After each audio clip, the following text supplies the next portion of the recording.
네, 여러분 안녕하세요. 저는 국가안보전략연구원장 맡고 있는 김기정입니다.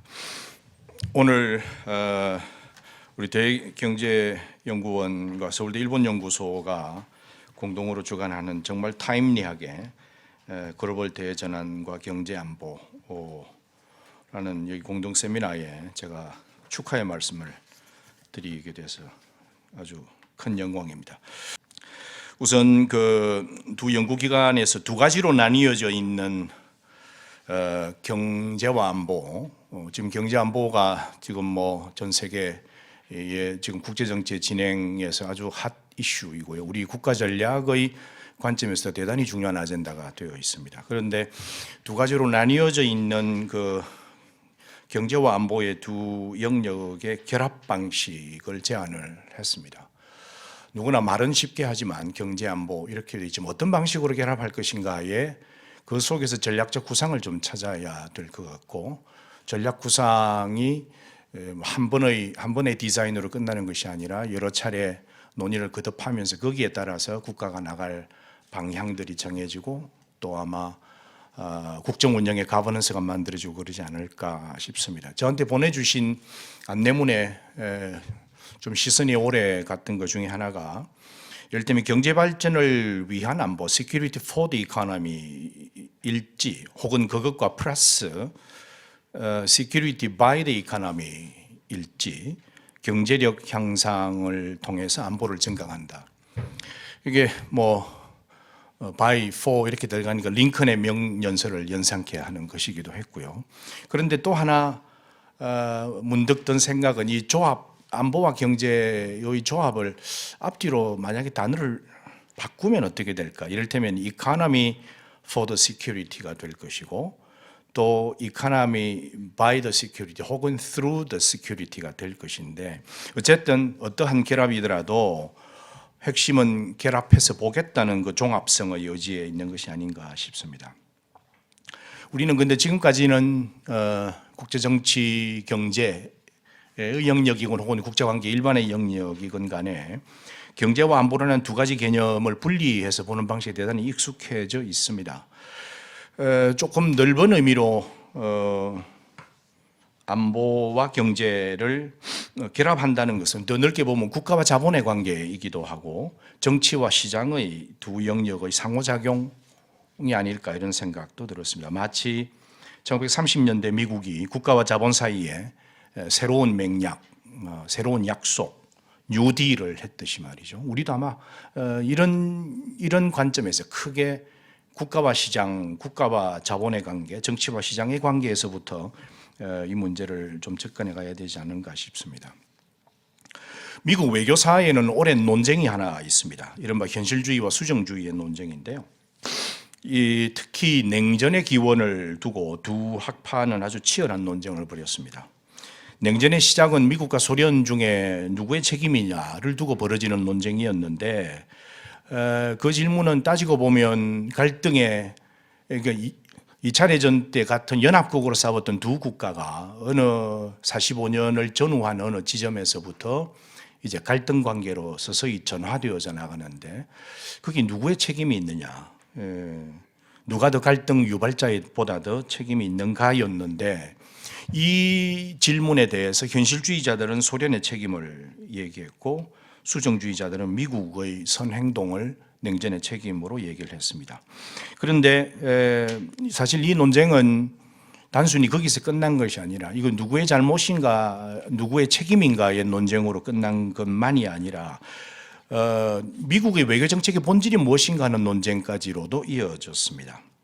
이를테면 현실주의자처럼 냉전이 소련의 책임이었다면 미국의 행위는 방어적이었고, 수정주의자 해석대로라면 미국은 공세적 행동을 취한 국가가 됩니다. 방어를 위해서는 미국의 안보 논리가 더 앞선 것이었고, 수정주의자들의 논리를 빌자면 경제적 이익, 말하자면 시장의 확보가 더 공세적인 요인이었고 그것이 핵심의 원인이었다라고 얘기할 때는 미국 외교정책을 움직이는 가장 본질적인 요인 중에 하나로 경제적 이익을 꼽았던 것이죠. 이게 안보와 경제 논쟁이기도 합니다. 안보라고 하면 생존과 안전을 위해서 정치적 영향력, 또 영향력의 공간을 확보해 나가는 것이고요. 경제라면 시장 확대를 통해서 물질적 이익, 즉 말하자면 자본주의 국제 경제 체제 내에서 미국의 이익 추구를 어떻게 할 것인가를 핵심 전제로 삼고 있다. 이런 점에서 미국 외교를 움직이는 가장 본질적인 동기는 어디에서 오는가를 두고도 안보와 경제로 나뉘어서 봤습니다. 물론 나중에 1980년대에 이 논쟁의 끄트머리쯤에 이제 말하자면 후기 수정주의자들이 나타나서 이제 일종의 절충적인 입장을 취하곤 합니다. 그러니까 미국 1945년을 전후한 미국 외교 정책의 경제와 안보가 둘 다 중요했다. 뭐 이런 거 좀 어정쩡한 절충론을 취하기도 했습니다. 상대적으로 무엇이 더 중요한 요인인가, 무엇을 더 중요하다고 간판에 내걸 것인가의 문제는 일종의 패러다임의 선택의 문제이기도 할 겁니다. 그런데 이 분류는 굉장히 심플해 보이지만 오독의 위험성도 있습니다.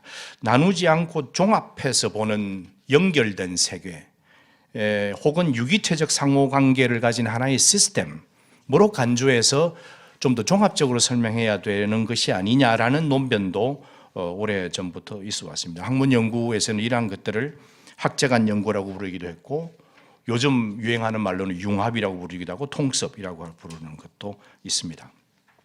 다시 경제안보 논의로 좀 되돌아가 보면요. 현재 진행되고 있는 국제관계의 본질과 변화의 추세를 어떻게 읽어야 할 것인가에 따라서 한국의 경제안보 전략의 그 윤곽들이 만들어질 것이라고 보입니다. 우선 세계 질서, 지구 가버넌스의 문제를 한번 봐야 되는데요. 2차 대전 종전 이후에 세팅되어서 지금까지 작동하고 있는 자유무역 체제는 여전히 작동하고 있는 것처럼 보입니다. 교역을 통해서 비록 균등하지는 않지만 이익을 나누어 가지는 체제라는 것이죠. 그런데 이 규모와 방식의 변화가 최근에 좀 눈에 띄게 나타나는 것처럼 보입니다. 세계화라고 불렀던 시대적인 추세에 그 신화가 흔들리고 있고 또 지역적으로 파편화되는 형태의 파편화된 세계화가 아니겠느냐 이런 얘기들도 있고요. 질서의 관점에서 보면 G0라는 말들을 지금 이제 자주 쓰기 시작합니다. 유명한 로버트 다할의 논제를 빌어서 얘기하자면 Who governs? 지금 이 시점의 국제 정치를 세계 정치를 누가 통치하고 있는가? Who governs? 이러면 행위자라는 관점에서 답을 하자면 nobody인 거죠. 어쩌면 또 우리가 국제정치학에서 자주 얘기하고 있는 국제정치의 본질은 무정부성인데 질서가 잡혀져 있는 무정부성. 여기에 질서가 잡혀 있는 것에 방점이 찍혀서 이게 강조하는 사람들도 있고 무정부성이라는 네 글자의 방점을 찍어서 연구를 하시는 그렇게 해서 연구를 시작하시는 분들도 있습니다. 그런데 지금은 오히려 후자의 방점이 찍혀져 가는 형태가 아니겠는가 이렇게도 보입니다. 온라인 트레이딩이 확대되고 초대기업 구글이나 아마존 같은 이런 초대기업들은 시장 중심의 가버넌스, 말하자면 주권 중심의 가버넌스를 크게 흔들어 놓고 있는 요소가 될 것으로 보입니다. 국가들에게는 모두 다 중대한 도전 요인들입니다. 그래서 안정적인 가버넌스가 지금 흔들리고 있다는 것에 초점을 두고 그렇기 때문에 오늘날 국제관계에는 이 소위 말하는 각자 도생론이 점차 체화되어져 가고 있는 시대가 아니겠는가. 무정부성의 정치적 본질이 국제정치의 본질이 이제는 무엇으로 가려지지 않고 이렇게 스스럼 없이 드러나는 그런 시대를 살고 있다고 보입니다. 권력 구조의 문제, 권력 구조로는 경쟁 구도의 심화라고 하는 것에 먼저 초점을 맞추어서 관찰할 수가 있는데요. 지난 탈냉전기 30년이 지나면서 미국은 쇠퇴의 추세를 견뎌내지 못했다고 얘기를 하고요.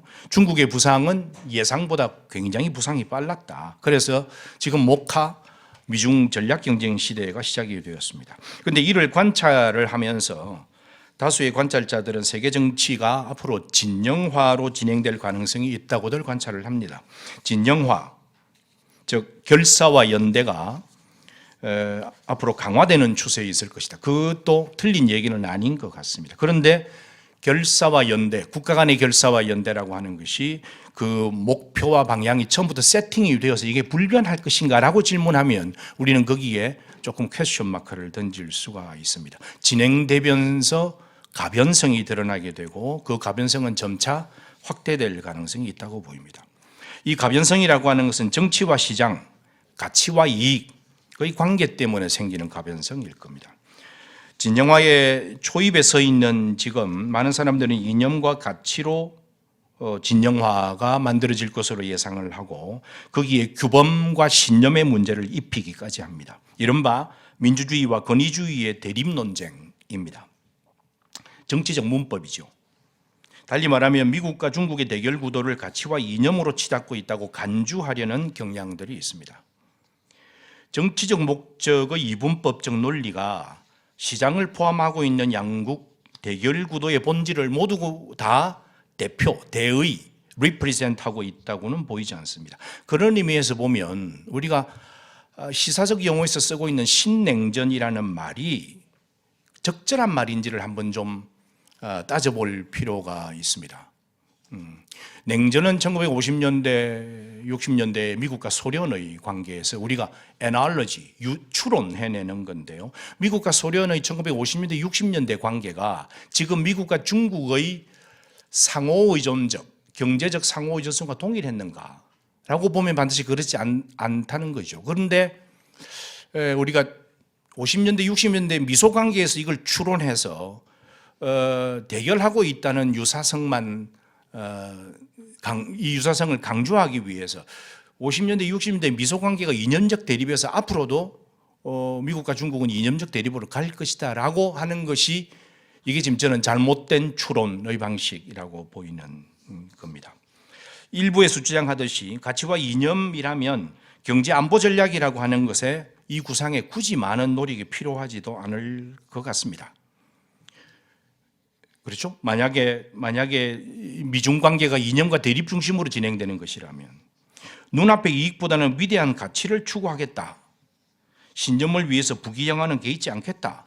라고 결심한다면 결연해 보이고 간단해 보이기도 합니다. 그런데 이것이 과연 한국에게 앞으로 주어질 수 있는 시대 정신이고 이것이 국가 전략일까? 이 결심이 제대로 지금의 시대 추세를 제대로 독해하고 있는 것일까? 라고 우리 스스로에게 질문을 던져봐야 될 것입니다. 냉전기의 기간 동안에 사회주의 신념으로 이동해 갔던 제3세계 국가들이 아마 결심이 그랬을 수도 있습니다. 제국주의 자본주의 진영에서 종속성을 벗어내려고 사회주의 진영으로 탈출해 갔던 이를테면 exit to socialism 현상들, 당시에 캄보디아, 소말리아가 그랬죠. 이념과 가치를 중시한다는 관점에서 보면 북한도 이와 다르지 않습니다. 신념 때문에 이익을 희생시켰던 그들 국가들 지금 잘 살고 있는지 우리 한번 따져봐야 될 일입니다. 그렇다면 지금 시대의 국가 전략으로서 경제 안보 전략은 무엇을 구상하는 것에서 출발해야 될 것인가? 국가 이익의 구성 요소가 무엇인지 새삼 아주 근본적인 질문이지만 물어볼 필요가 있습니다. 신체적인 안전, 물질적인 번영, 정체성의 보전 등등입니다. 여전히 추상적이지만 핵심은 어느 하나가 모든 다른 것을 다 압도할 수는 없다는 것에 있습니다. 종합성이라는 것입니다. 여전히 탈근대이지만 여전히 근대의 끝자락이라고 보면 국가의 이익, 국가의 안보라는 것을 배제하고 볼 수는 없을 것입니다. 그래서 경제와 안보의 연결성은 바로 여기에서 시작이 되어야 할 것으로 보입니다.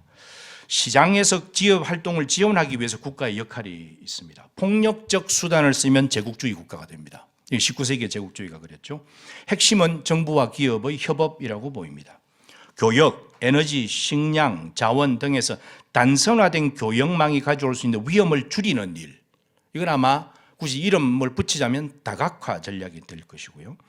경제 능력의 증대를 위해서 국가의 역할이 있어야 하는데 여기는 내수시장의 확대, 기초과학의 장려와 정진, 산학연의 협력, 기업 혁신의 경영, 고용정대, ESG 확대, 노동안정, 성장론의 전략입니다. 이런 점들을 고려한다면 한국의 경제안보 전략은 크게 보면 두 가지일 것 같다고 생각을 합니다. 하나가 자강론이고 또 하나가 협력론입니다. 이 자강론과 협력론을 어떻게 병행할 것인가로 우리의 국가 전략, 경제안보 전략을 요약할 수 있지 않을까 생각을 합니다. 자강론이라고 하는 것은 경제의 능력, 생산, 투자, 소비, 재정, 금융, 노동, 서비스, 유통, 복지 등등 제반 경제 분야에서의 능력을 키워간다는 것이고요. 물질적 토대도 중요하지만 위기를 관리할 수 있는 능력, 위기로부터 회복할 수 있는 능력도 국가의 경제 능력의 구성 요소로 포함됩니다. 성장과 분배, 또 개발과 환경에 대한 균형적 시선에 대한 사회적 공감대가 필요한 것도 우리가 앞으로 가져야 할 경제 능력의 한 부분이고요. 공감대를 끌어낼 수 있는 것은 국가의 역할이어야 됩니다. 역할을 하려면 전략 구상이 필요하다. 미국에서 10년 전에 미국 민주당이 내세웠던 좀 약간 포괄적이고 수상적이지만 포용적 발전, 포괄적 번영이라고 불렀던 Inclusive Prosperity, 이가 시대적으로 어떤 의미가 있는가를 좀 진지하게 고민해 볼 필요가 있습니다. 협력론은 두 가지로 다시 나누리라고 생각합니다. 대내적인 협력과 대외적 협력으로 나뉩니다. 대내적으로는 정부와 기업, 그리고 노사정의 협력, 국가와 자본의 협력, 정부 내 기관들 간의 협력이 포함됩니다. 대외적인 관계 설정에 대한 전략으로서도 협력론의 전략이 중요합니다. 제로섬 게임 방식으로는 대외 경제를 추구하는 시대는 이미 끝났다고 보입니다. 국가 간의 게임은 반복되는 게임입니다. 일회성으로 끝나지 않는다는 것이죠. 일회성의 이익 추구나 단기적인 셈법만으로 대외 경제 전략을 짤 수는 없습니다. 한국은 통상국가입니다. 대외 경제 관계가 열려 있고 확대되어야 발전할 수 있습니다. 그래서 대외 협력론의 전략의 핵심은 배타성을 극복하고 개방성의 원리를 기조로 삼아야 하는 것이 아닐까 생각을 하고요. 다른 국가와 이익 공유를 확대해 나가는 방식으로 국가 전략이 짜여져야 할 것이다. 리스크 분산을 위해서 다각화의 전략도 하나의 원리가 될 수 있겠습니다. 가치 일변도의 담론 때문에 시장적 이익을 스스로 제약해야 한다고 기업이 리스크를 고민할 때 자본이 움직일 수 있는 공간을 확대해 줘야 하는 것도 국가 대외 전략의 한 영역이어야 될 겁니다. 그래서 결론적으로 한국의 경제안보 전략은 협력해야 생존하고 번영한다. 경쟁하되 공생하겠다는 문장으로 요약할 수가 있겠습니다. 시장과 정치, 이익과 가치 사이에 균형적이고 유연한 전략을 갖는 것이 경제안보 전략 전체를 관통하는 원칙이어야 되지 않을까 하는 말씀을 드리면서 조금 시간이 너무 길어졌습니다만 저의 축사의 말씀을 드립니다. 축하드립니다. 네.